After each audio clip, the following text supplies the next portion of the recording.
शुभ हो जाता। जब मैं यहां आता हूं कमल का फूल खिल ही जाता है।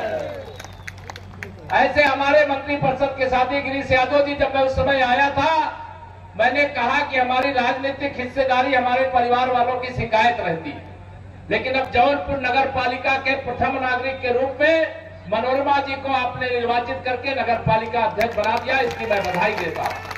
ये सारे विरोधी चाहते हैं दूध में नींबू डालना चाहते हैं, हमारे परिवार को बांटना चाहते हैं। मोदी जी नहीं होते तो ये केशव प्रसाद मौर्य लगातार दूसरी बार उत्तर प्रदेश का डिप्टी सीएम बनता, क्या बता। और आप सबको मालूम है बगल में बिहार है, बिहार में सम्राट चंद्रगुप्त मौर्य के वंशज सम्राट चौधरी, वो भी अपने ही है। उनका वहां क्या बनाया, डिप्टी सीएम बनाया बिहार प्रदेश का, वो भी अध्यक्ष है। और इधर चलिए हरियाणा दिल्ली के बगल में, वहां पर नायब सिंह सैनी जी हैं, अभी उनको भी मुख्यमंत्री वहां बना दिया। और इधर चलिए मध्य प्रदेश में, ये सैफई खानदान वाले बड़े परेशान हैं, कह रहे मध्य प्रदेश में भाजपा की सरकार बनी, वहां डॉक्टर मोहन सिंह यादव को मुख्यमंत्री बना दिया। ये भारतीय जनता पार्टी है। यहाँ कोई साधारण सा कार्यकर्ता बड़े से बड़े जिम्मेदारी को निर्वाह कर सकता है। अगर एक आदिवासी समाज की बेटी आदरणीय द्रौपदी मुर्मू जी को माननीय नरेंद्र मोदी जी हिंदुस्तान की राष्ट्रपति बनाने का काम कर सकते हैं, एक चाय बेचने वाले के बेटे को भारतीय जनता पार्टी देश का तीसरी बार प्रधानमंत्री बनाने जा रही है। बताओ यहां कुछ असंभव है क्या? अब मैं अगर पूछूं श्री अखिलेश यादव जी मुझसे बड़ा नाराज रहते, मैं उनसे पूछता हूं, ये बताओ, ये पूरे उत्तर प्रदेश की 80 सीट में से कौन दूसरा यादव नहीं मिला रहा आपके परिवार के अलावा जगह लोकसभा का टिकट नहीं देते हो? देनी क्यों को बताओ, देनी। मैं ये कहते हैं हम पीडीए चलाते हैं, मैंने कहा पीडीए नहीं तो परिवार डेवलपमेंट अथॉरिटी चलाते हैं। इनका पीडीए का क्यों नहीं मतलब है। अब जब मैं कहता हूं कि मैं तुम्हारी साइकिल को 2017 में पंचर कर चुका हूं, तो ये कहते हैं, इनके चाचा है एक प्रोफेसर राम गोपाल यादव जी, कहे केशव जी से हम साइकिल का पंचर बनवाएंगे। हमने कहा हम जौनपुर में जाके कहे आई गए कि इनकी साइकिल का पुर्जा खोल करके पैकिंग करा करके साइकिल को, सपा की साइकिल को सफाई में पार्सल कर दियो, कर दियो बताओ। मैं आप सब लोगों को यही कहने आया हूं, मैं ये नहीं चाहता कि इनकी गाली का जवाब आप गाली से दो, मैं भी गाली का जवाब गाली से नहीं देता। श्री अखिलेश यादव जी ने मेरे स्वर्गीय पिता के बारे में अपमान भरे शब्द सदन के अंदर कहे थे, लेकिन मैंने कहा अखिलेश जी मैं आपकी गाली का जवाब गाली से नहीं दूंगा, मैं लोगों के बीच जाकर के कहूंगा इनकी गाली का जवाब कमल का बटन दबा करके दीजिए। कृपा शंकर जी सहित उत्तर प्रदेश में भाजपा गठबंधन के जितने प्रत्याशी उनको सांसद बना करके दीजिए और माननीय नरेंद्र मोदी जी को तीसरी बार प्रधानमंत्री बना करके दीजिए। यही जवाब होगा। ये जब सत्ता नहीं रहती ना, सत्ता के बिना जैसे पानी के बिना मछली तड़पती है, वैसे ही सत्ता के बिना ये सपा बसपा कांग्रेस वाले तड़पते हैं। अब इनकी सत्ता छीन ली है तो लगता है इनकी जान निकल गई, लेकिन अगर ये गुंडागर्दी नहीं करते, भ्रष्टाचार नहीं करते, परिवारवाद नहीं करते, तो सत्ता में थे, सत्ता में रहते, इनको हटाते क्या कोई? जब सत्ता में जब कुछ याद नहीं था, सत्ता से बाहर हो गए तो सब कुछ याद आ गया और सत्ता में आते ही फिर सब भूल जाएंगे। इनका फार्मूला क्या है? इसी उत्तर प्रदेश के अंदर मुख्यमंत्री थे बाबूजी कल्याण सिंह जी थे, जानते हो सब लोग कि नहीं जानते हो? उनकी मौत हो गई थी, सामान्य बीमारी में मृत्यु हो जाती है, कोई भी आता है जाता है। सामान्य ढंग से जो मुख्यमंत्री होते हैं उनका शव अंतिम दर्शन के लिए विधानसभा में रखा जाता है।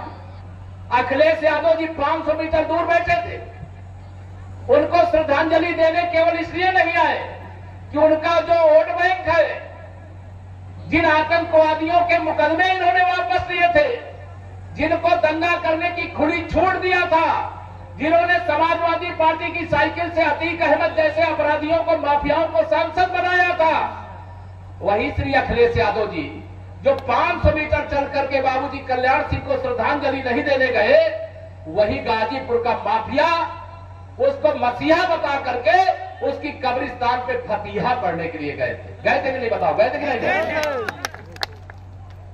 रामलला की जन्मभूमि पर मैं एक राम जन्मभूमि आंदोलन का सिपाही हूं, कार सेवक। राम जन्मभूमि आंदोलन के लिए जो राम भक्त नियत थे, श्री राम जय राम का जाप करते थे, वो रामलला का दर्शन करने जा रहे थे, उन पे गोली चली थी कि नहीं चली? बताओ। चली थी। सब कुछ भूल करके श्री राम जन्मभूमि मंदिर निर्माण का जो ट्रस्ट है उसने 22 जनवरी 2024 में उनको न्योता दिया कि आइए आप भी रामलला के प्राण प्रतिष्ठा समारोह में शामिल हो जाइए। लेकिन ना वहां राहुल जी गए ना अखिलेश यादव गए। ये दोनों लोगों ने रामलला का निमंत्रण ठुकरा दिया। आप बताइए, जिन्होंने रामलला का निमंत्रण ठुकराया है उनको ठुकराना चाहिए कि नहीं ठुकराना चाहिए? मैं आप सबको ये अपील करने आया हूं, ये समाजवादी पार्टी ना गुंडों, अपराधियों, माफियाओं, दंगाइयों, भ्रष्टाचारियों को पैदा करने की फैक्ट्री है। ये कभी गरीब का भला नहीं चाह सकते। ये पिछड़ों दलितों के दुश्मन है। ये दंगे करा सकते हैं, जमीनों पर कब्जे करवा सकते हैं, ये मकानों पर कब्जे करवा सकते हैं। और हमें याद रखना चाहिए, जब सपा की सरकार थी उस समय जिस गाड़ी में सपा का झंडा, उस गाड़ी में बैठा गुंडा रहता था कि नहीं रहता? बताओ। जिनका खाली प्लाट हो किसी का कब्जा कर लेते थे। आप सब लोगों ने कृपा करके इनको आईसीयू में भेज दिया है। कहां भेजा है? आईसीयू में। जोर से बोलो, कहां भेजा है? आईसीयू में। अब ये तीनों के बारे में बता रहा हूं। सपा सांपनाथ, बसपा नागनाथ और कांग्रेस कालियानाथ। इन तीनों को अब ऑक्सीजन दोगे क्या? दोगे क्या? ध्यान रखना, अब इनको ऑक्सीजन मत देना। ये 2024 के बाद समाजवादी पार्टी समाप्तवादी पार्टी हो जाएगी। मोदी जी ने इनकी दलाली क्या बंद कर दिया? ये सब मोदी जी के दुश्मन हो गए। लेकिन उनको मालूम है 10,000 दुश्मन 140 करोड़ लोग दोस्त बन गए हैं, उनके परिवार के सदस्य बन गए हैं। मैं आप सबको आज यहां पर यही आह्वान करूंगा, किसी भी स्थिति में 2024 की लोकसभा चुनाव हमें बड़े अंतर से भाजपा का कमल खिलाना है। और बटन भी बता रहे हैं कृपा शंकर सिंह जी की पहले नंबर वाली है। तो आप सब लोगों से मैं निवेदन करूंगा, 25 तारीख को भारी मतदान करना है और मोदी जी को तीसरी बार प्रधानमंत्री बनाने के लिए कृपा शंकर सिंह जी को जौनपुर से सांसद बनाना है। और ये ध्यान रखना, यहाँ प्रत्याशी कृपा शंकर सिंह जी नहीं, यहाँ के प्रत्याशी प्रधानमंत्री श्री नरेंद्र मोदी जी हैं। यहाँ के प्रत्याशी मुख्यमंत्री योगी आदित्यनाथ जी हैं। यहाँ का प्रत्याशी केशव प्रसाद मौर्य है। आपकी कोई भी समस्या होगी, मैं लखनऊ में भी बैठा हूं, जौनपुर बुलाओगे जौनपुर भी आऊंगा, क्योंकि हमारा और आपका बहुत दूर का रिश्ता नहीं है। हम प्रयागराज वाले, आप जौनपुर वाले, पड़ोसी हैं, एक दूसरे के सुख दुख के साथी हैं। आपकी समस्या और उसका समाधान मेरा संकल्प है। और मेरे भारतीय जनता पार्टी के जितने भी कार्यकर्ता हूं, ध्यान करके सुने भाई, मैं कृपा शंकर सिंह जी से भी कह रहा हूं, और मेरी ये बातें नहीं है, मेरा बूथ अध्यक्ष हो, चाहे साधारण से साधारण पन्ना प्रमुख हो, और चाहे अन्य कोई पदाधिकारी हो, मेरे हर कार्यकर्ता के सम्मान का ध्यान रखना, उसकी समस्या का ध्यान रखना, सर्वोच्च प्राथमिकता से उसका समाधान करवाने का प्रयास करना। हमारे माननीय मंत्री जी और विधायक जी और पार्टी के सभी पदाधिकारी तो कार्यकर्ताओं के साथ हैं ही, लेकिन केशव प्रसाद मौर्य पहले कार्यकर्ता है, बाद में डिप्टी सीएम है। आज मंच पे सभी हमारे मंचासीन और हमारे सामने बैठे सभी भाइयों बहनों को मैं धन्यवाद देता हूं कि आज हम सब जो जिसके लिए यहाँ उपस्थित हैं, माननीय कृपा शंकर जी को बहुत भारी मतों से विजयी बनाने के लिए श्याम सिंह यादव जैसे नोएडा चले गए, वैसे बाबू सिंह सुहा जी बादा चले जाएंगे, क्योंकि दोनों चचेरे भाई हैं, एक दूसरे के एक तरफ जैसे वो है वैसे वो है। ले भाइयों बहनों, कभी भूलना नहीं, आप सबको बहुत बहलाएंगे फुसलाएंगे।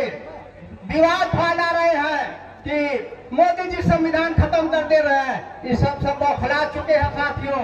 भाइयों बहनों, पिछड़ों का संविधान कभी नहीं जाएगा।